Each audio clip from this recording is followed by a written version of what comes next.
ये बंदर सिर्फ 20 चालों में हनोई टॉवर की पहेली हल कर देता है, जबकि इंसानों का रिकॉर्ड 15 चालों का है। उसकी असाधारण बुद्धि की वजह वह जीन दवा है जिसे मुख्य किरदार ने विकसित किया था। यह दवा अल्जाइमर जैसी बीमारियों का इलाज कर सकती थी। लेकिन जब मुख्य किरदार ने बोर्ड के सामने इंसानों पर प्रयोग शुरू करने का प्रस्ताव रखा, तभी यह बंदर अचानक बेकाबू हो गया। उसने 2 कर्मचारियों को गिरा दिया, चारों ओर तोड़फोड़ मचा दी और सीधे मीटिंग रूम में घुस गया। मुख्य किरदार कुछ समझ पाता, उससे पहले ही सुरक्षाकर्मियों ने उसे गोली मार दी। इस घटना के बाद इंसानों पर प्रयोग की योजना पूरी तरह रद्द कर दी गई। मालिक ने आदेश दिया कि एक ही दिन में प्रयोगशाला के सभी बंदरों को खत्म कर दिया जाए। लेकिन तभी एक सहकर्मी को एक चौंकाने वाली बात पता चलती है, एक नवजात बंदर। यही वजह थी कि मां बंदर हिंसक हो गई थी। वह हमला नहीं कर रही थी, वह सिर्फ अपने बच्चे की रक्षा कर रही थी। सहकर्मी उस मासूम जान को मारना नहीं चाहता था, इसलिए वह मुख्य किरदार को एक इंजेक्शन सौंप देता है और फैसला उसी पर छोड़ देता है। मजबूरी में मुख्य किरदार उस छोटे बंदर को घर ले आता है और उसका नाम रखता है सीजर। सीजर जन्म के 3 दिन बाद ही असाधारण बुद्धि दिखाने लगता है। वह बहुत जल्दी सांकेतिक भाषा सीख लेता है और उसकी समझ उम्र के बच्चों से कहीं ज्यादा होती है। जैसे जैसे सीजर बड़ा होता है, उसकी बाहरी दुनिया को जानने की जिज्ञासा बढ़ती जाती है।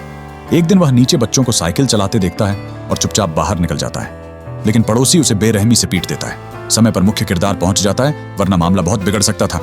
सीजर बच्चे की तरह उसकी बाहों में छिप जाता है और अपने जख्म पर हाथ मारता रहता है।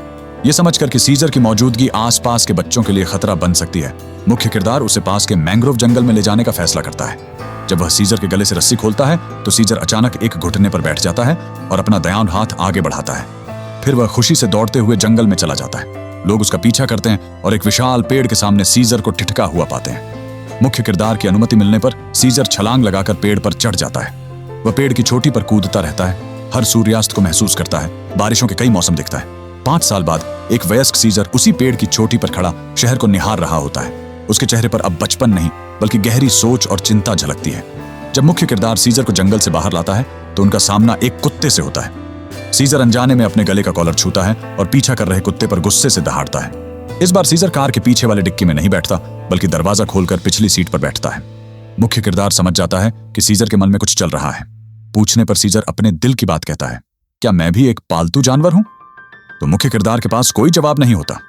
वह सीजर को जीन रिसर्च कंपनी की इमारत के नीचे ले जाता है और उसे उसके जन्म का सच बता देता है। सच्चाई जानकर सीजर देर तक उस इमारत को घूरता रहता है। यही पल आगे चलकर इंसानों के खिलाफ उसके विद्रोह की शुरुआत बन जाता है। घर लौटने के बाद सीजर का मन खाने पीने में नहीं लगता। वह दिन भर चुपचाप बैठा रहता है, न जाने क्या सोचता रहता है। तभी एक दिन नीचे से झगड़े की आवाज आती है। मुख्य किरदार के पिता की अल्जाइमर की बीमारी फिर से उभर आती है और उनसे पड़ोसी की गाड़ी टकरा जाती है। पड़ोसी बूढ़े आदमी को अपमानित करने लगता है। यह देखते ही सीजर तुरंत नीचे दौड़ता है। वह झाड़ियों से छलांग लगाकर निकलता है और पड़ोसी को जमीन पर पटक देता है। वह लगातार मुक्कों से हमला करता है। पड़ोसी भागने की कोशिश करता है, लेकिन सीजर उसे दौड़कर पकड़ लेता है और एक जोरदार लात मारकर गिरा देता है। इसके बाद वह फिर उस पर झपटता है और उसकी उंगली दांतों से जख्मी कर देता है। जब सीजर बूढ़े आदमी की चीख सुनता है तो धीरे धीरे होश में आता है। वह गलती करने वाले बच्चे की तरह उसके सीने से लगकर बैठ जाता है। आसपास खड़े लोग डर के मारे सीजर को घूरते हैं। उनकी आंखों में घृणा साफ झलकती है। नतीजतन सीजर को पशु आश्रय गृह भेज दिया जाता है। वह बेबस होकर मुख्य किरदार से मदद की गुहार लगाता है, लेकिन इस बार वह भी कुछ नहीं कर पाता। वह सिर्फ इतना कह पाता है कि वह जल्दी से कोई रास्ता निकालेगा और सीजर को वहां से ले जाएगा। लेकिन उसके जाते ही प्रबंधक सीजर को धोखे से लोहे के पिंजरे में बंद कर देते हैं। तभी सीजर देखता है कि वहां सैकड़ों बंदर कैद हैं। उन्हें रोज सूखा और बदबूदार खाना दिया जाता है। जब सीजर खाना नहीं खाता तो कर्मचारी उस पर पानी की तेज धार छोड़कर उसे सजा देते हैं। तड़पता हुआ सीजर जमीन पर सिमट जाता है। अब वह बस घर लौटना चाहता है, लेकिन उसे सिर्फ बेरुखी ही मिलती है। अदालत की अनुमति न मिलने के कारण वह फिलहाल बाहर नहीं जा सकता। सीजर के लिए यह सब त्याग दिए जाने जैसा होता है। गुस्से में वह जोर से दहाड़ता है और तय कर लेता है कि अब वह खुद ही यहां से निकलेगा। रात में सीजर रहस्यमयी हरकतें करता है। वह एक कर्मचारी को अपने पास बुलाता है और मौका पाकर उसका कॉलर पकड़ लेता है। उसकी जानलेवा नजर देखकर कर्मचारी के रोंगटे खड़े हो जाते हैं और वह डरकर भाग जाता है। तभी सीजर अपने हाथ में पकड़ा छोटा चाकू निकालता है। यह उसने कर्मचारी की जेब से चुपचाप निकाल लिया था। वह चाकू को लकड़ी से बांधता है और पिंजरे का ताला खोल लेता है। फिर वह दिन में इस्तेमाल होने वाले खुले हिस्से में जाता है और वहां अकेले बंद किए गए ताकतवर काले गोरिल्ला को आजाद कर देता है। उसका भरोसा जीतने के बाद सीजर उसे सताने वाले गुंडे बंदर को बाहर बुलाता है और लोहे के ड्रम से उसे गिरा देता है। गुंडा पलटकर हमला करता है, लेकिन पीछे खड़ा काला गोरिल्ला उसे रोक लेता है। उसकी दहशत में गुंडा सबके सामने सीजर के आगे झुककर समर्पण कर देता है। यहीं से सीजर का बंदर साम्राज्य जन्म लेता है। ये पूरा झुंड अब संगठित हो चुका होता है। वे अनुशासन में इकट्ठा होते हैं और भागने की योजना बनाते हैं। वे चुपचाप दरवाजों के पासवर्ड याद कर लेते हैं आधी रात को सीजर पिंजरे खोलता है, सही पासवर्ड डालता है और कर्मचारियों के रास्ते से छत पर चढ़ जाता है। वह वापस मुख्य किरदार के घर जाता है और फ्रिज में छिपा कर रखी गई जीन दवा लेकर उसे फिर से आश्रय गृह में ले आता है। वह यह दवा वहां कैद सभी बंदरों को दे देता है। एक रात गुजरने के बाद सीजर गतिविधि क्षेत्र के दरवाजे पर खड़ा रहता है और एक एक कर सभी बंदरों में आए बदलाव को देखता है। उसकी खुद की आंखें, जो पहले हरे रंग की चमक लिए थीं, अब और भी ज्यादा मानवीय हो जाती हैं। मुख्य किरदार आश्रय गृह पहुंचता है, पैसों की एक गड्डी फेंकता है और सीजर को घर ले जाने की तैयारी करता है। लेकिन जैसे ही सीजर उसके हाथ में कानूनी कागज देखता है, उसके चेहरे पर गहरी निराशा छा जाती है। वह दृढ़ नजर से देखता है, धीरे से पिंजरे का दरवाजा बंद करता है और उसके साथ जाने से इनकार कर देता है। यह फैसला उसके लिए बेहद दर्दनाक होता है।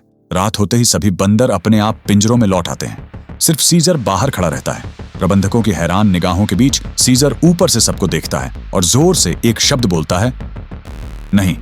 यह आवाज सबको सन्न कर देती है, यहां तक कि पिंजरों में बंद बंदरों को भी। सीजर एक घूंसे में एक प्रबंधक को गिरा देता है और सभी कैद बंदरों को आजाद कर देता है। संभलकर एक प्रबंधक बिजली की छड़ी उठाता है, लेकिन सीजर उस पर पानी की तेज धार छोड़ देता है और वह वहीं ढेर हो जाता है।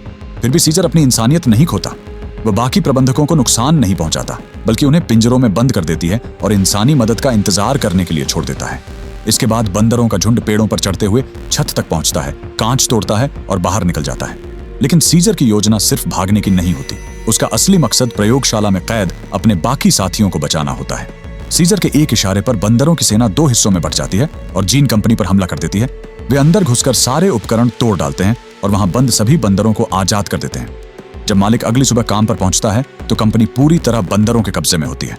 वे खिड़कियां तोड़ते हुए बाहर निकलते हैं और सीधे चिड़ियाघर की ओर बढ़ते हैं। वहां के पिंजरे तोड़कर और बंदरों को आजाद किया जाता है। अब बंदर सेना और भी बड़ी हो जाती है। वे लोहे की सलाखें उखाड़कर हथियार बना लेते हैं और शहर की सड़कों में फैल जाते हैं, सीधे पुल पार कर मैंग्रोव जंगल की ओर।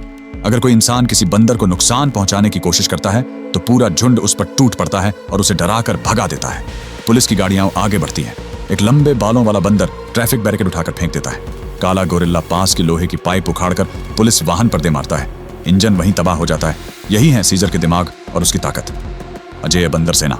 वे पुल पर चढ़ते हैं। पुलिस पुल के दूसरे सिरे पर घेराबंदी करती है। खतरे को भांपकर सीजर तुरंत आगे बढ़ने से रोक देता है। वह रणनीति बदलता है। वह एक दल को पुल के ऊपर से जाने का आदेश देता है, दूसरे दल को नीचे से। खुद वह काले गोरिल्ला के साथ रुकता है और पीछे से आ रही घुड़सवार पुलिस को रोकता है। लेकिन उसका साफ आदेश होता है, केवल रोकना है, किसी को नुकसान नहीं पहुंचाना। यही सीजर का नियम है। इसके बाद सीजर दोनों हाथ हवा में उठाता है। काले गोरिल्लाओं की टुकड़ी एक साथ आगे बढ़ती है और सड़क के बीच खड़ी बस को पलट देती है ताकि सामने छिपी फायरिंग से बचाव किया जा सके। सीजर के इशारे के साथ ही पुल के ऊपर और नीचे मौजूद सभी बंदर एक साथ पुलिस पर धावा बोल देते हैं। 3 मिनट से भी कम समय में पुलिस पूरी तरह टूट जाती है और जान बचाकर भाग खड़ी होती है। बंदर जीत का जश्न मना ही रहे होते हैं कि तभी मुख्य किरदार वहां पहुंच जाता है। लेकिन उसी पल एक हेलीकॉप्टर आसमान में उठता है और बंदरों पर अंधाधुंध गोलियां बरसाने लगता है। काला गोरिल्ला सीजर को पीछे धकेल देता है और गोलियों की परवाह किए बिना सीधे हेलीकॉप्टर पर झपट पड़ता है। मलबे के बीच से सीजर अपने सबसे भरोसेमंद साथी को बाहर खींचता है। वह योद्धा जिसने उसके साथ यह लड़ाई लड़ी थी, अब हमेशा के लिए चला जाता है। सीजर मालिक के सामने खड़ा होता है। ऊपर से उसे एक नजर देखता है, फिर अपने साथी बालफेस को बुलाता है। वह कभी प्रयोगशाला का सबसे होशियार बंदर था, जिसे सिर्फ कमाई का साधन समझा गया। आज वही एक वार में मालिक की जिंदगी खत्म कर देता है। युद्ध के बाद सीजर बंदरों की सेना को लेकर मैंग्रोव जंगल पर कब्जा कर लेता है। मुख्य किरदार गाड़ी से उसका पीछा करता है और चिल्लाता है, सीजर घर चलो। लेकिन तभी ऊपर से एक बंदर उस पर झपट पड़ता है और उसे जमीन पर गिरा देता है। नाजुक पल में सीजर बीच में आ जाता है, बंदर को हटाता है और अपने परिवार को नुकसान पहुंचने से रोकता है। सीजर अपना हाथ बढ़ाता है और मुख्य किरदार को उठाता है। वह चाहता है कि सीजर उसके साथ घर चले। सीजर पास खड़े अपने साथियों को देखता है, फिर उसे गले लगाता है और कान के पास धीरे से कुछ कहता है। वह उसके कंधे पर हाथ रखकर उसे भरोसा दिलाता है। यह उसका फैसला है और इस फैसले का सम्मान किया जाना चाहिए, जैसे उसने हमेशा इंसान का सम्मान किया। सीजर उस विशाल पेड़ की ओर बढ़ता है, एक बार फिर अपने झुंड को देखता है और अनुमति मिलने पर फुर्ती से पेड़ पर चढ़ जाता है। इस पल के बाद वह शहर का नहीं रहता, वह जंगल का हो जाता है। यही उसकी असली जगह है, यही उसका घर है। नीचे खड़ा मुख्य किरदार पेड़ की चोटी पर खड़े सीजर को देखता है और उसके चेहरे पर संतोष भरी मुस्कान फैल जाती है।